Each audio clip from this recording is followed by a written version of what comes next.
Now, for you to understand why OFM is the best wealth creation method in 2024, you need to understand all the other different wealth creation methods out there. Now, we're talking about things like trading, we're talking about things like FBA, drop shipping. There's lots of different wealth creation methods out there. And if you don't understand the cons of all these other wealth creation methods, it's going to be hard for you to actually understand the potential of OnlyFans management. We can do this by looking at some of the negatives that you might come up against. The first one we're going to talk about is drop shipping. Now, drop shipping comes under e-commerce, and a lot of people are doing things like FBA as well. And I even have a lot of experience doing this myself. So firsthand, I wasted a couple of years trying to do this business model. Now, I wasn't trying to sell somebody else's product.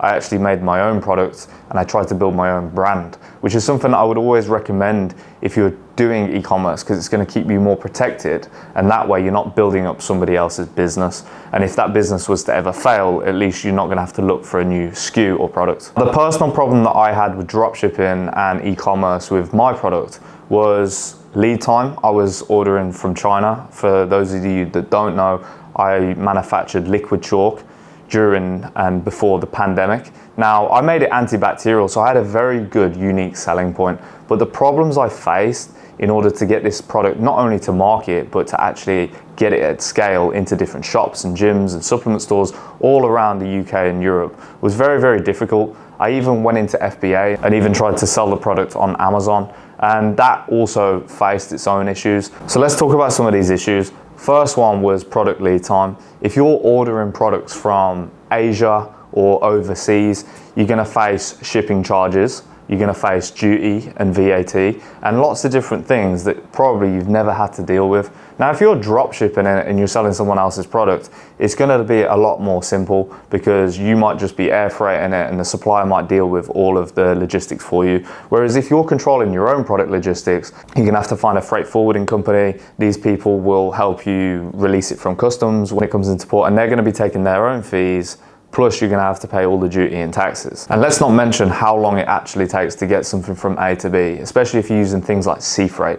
If you're shipping something by boat from China to the UK, you best believe it's going to take anywhere from 2 to 3 months, because you've got to actually manufacture it. So that could take a couple of weeks.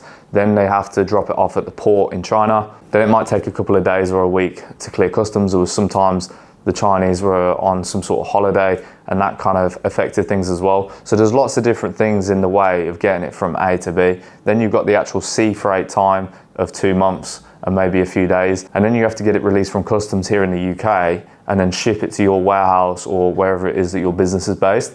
Now, all of this takes a long time. If you fronted the capital up front, whether that's 10, 20, 30, 50, $100,000 or pounds, it's a lot of money, and it's a long time before you can actually do anything with it or sell it.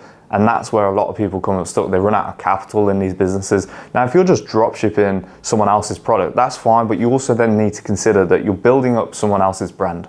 And ultimately, you're gonna go from trend to trend on different products in order to develop a business that's sustainable and something that's also long-term. A lot of the different methods that we're talking about today all require big capital investment. So e-commerce, obviously we've already talked about, that also requires a big capital investment sometimes, whether it's with the website that you're gonna build, the stock that you're gonna buy, lots of different marketing costs and ad spend. You might run out of money fast and then have no ad spend. You might not have the capital to then buy more stock, and therefore then you might go months without actually trading. So you have to have an influx in capital to keep pumping into the business in order to make it grow. It's a massive, massive risk to get into because of that reason. And that leads me on to the next thing, which is trading and crypto and Forex. Again, massive capital investment.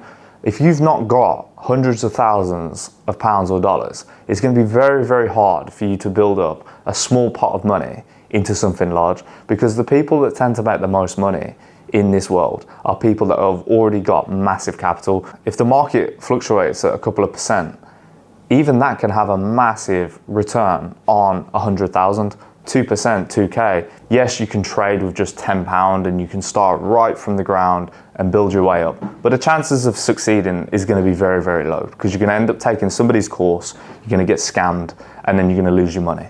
And it might only be £100, might only be a couple of thousand, but at your stage of your entrepreneurial journey, that is a lot of money to lose. And even back then, when I wasn't successful, that would have been a bit of a headache for me. And going back to the drawing board and thinking, okay, well, what else am I going to do? It's going to give you low confidence, and it's going to take away from your energy and passion in order to make money. So you've got to be careful with the crypto and the trading scene, because you're going to get scammed from a course, and ultimately that's going to lead to you then being in a negative position to where you're going to feel like the world is against you, and you're going to go into that victim mindset that we talked about in a previous video. One of the biggest issues I think with the trading scene is it's actually also a bit of an addiction. If you've got an addictive personality, you need to be very, very careful, because the more money you start to lose in this industry, the more you're going to start putting in order to try and get it back. And that comes down to emotions. And we've talked about emotions in a previous video on this channel. And if you're not strong emotionally as a man and you act out of emotion, that is very, very dangerous. And I think this type of wealth creation method is not suited to younger people. How many people out there have you seen or heard that said they're gonna start an SMMA business? Now, yes, OnlyFans management somewhat comes under SMMA, but what I'm talking about is the old school way of just doing some social media marketing for the business around the corner.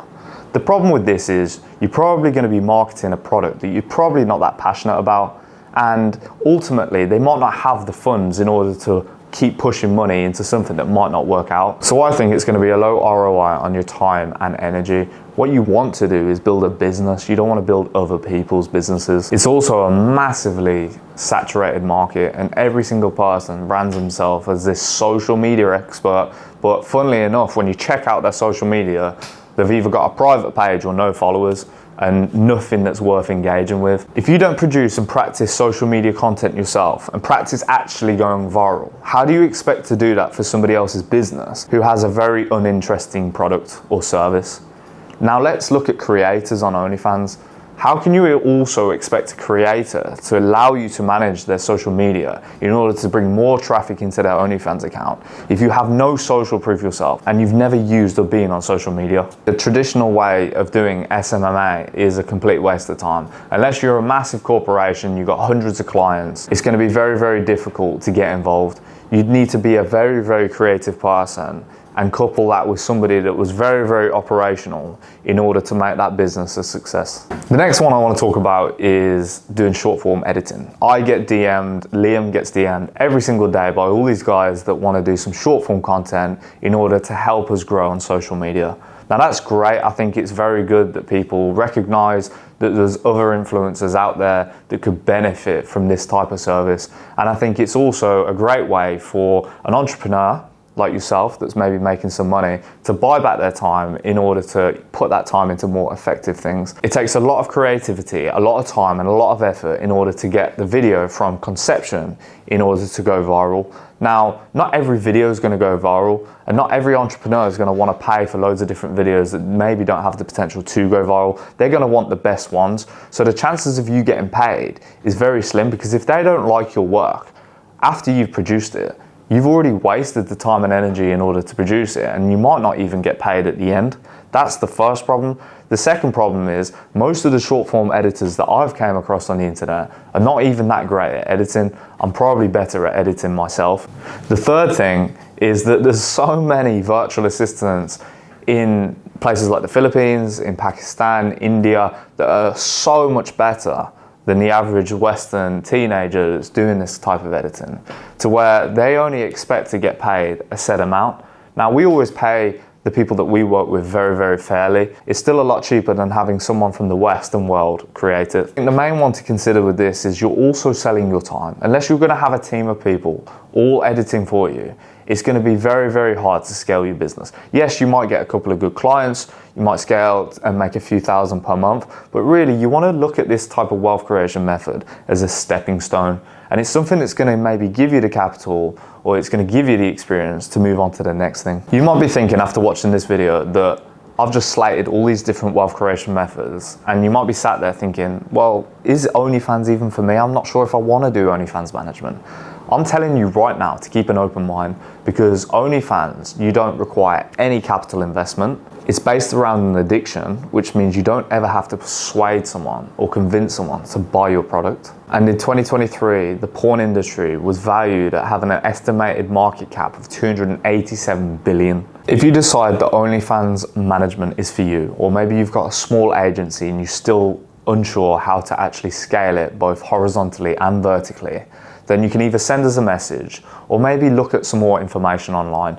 Just be careful about where you take your information and guidance from. There's lots of different courses out there that are either outdated or they were made by somebody that doesn't even practice having a large corporate OnlyFans agency themselves. And it's just like every industry. We see this in Forex, in e-commerce. It doesn't matter what it is. There's always scams out there. There's always courses that maybe aren't going to get you to where you want to get to, and it's going to be a complete waste of time. And we actually did a whole video on this about why courses and mentorship are bullshit. And before you buy any course or consider any mentorship of anyone, I recommend that you watch that video on our channel.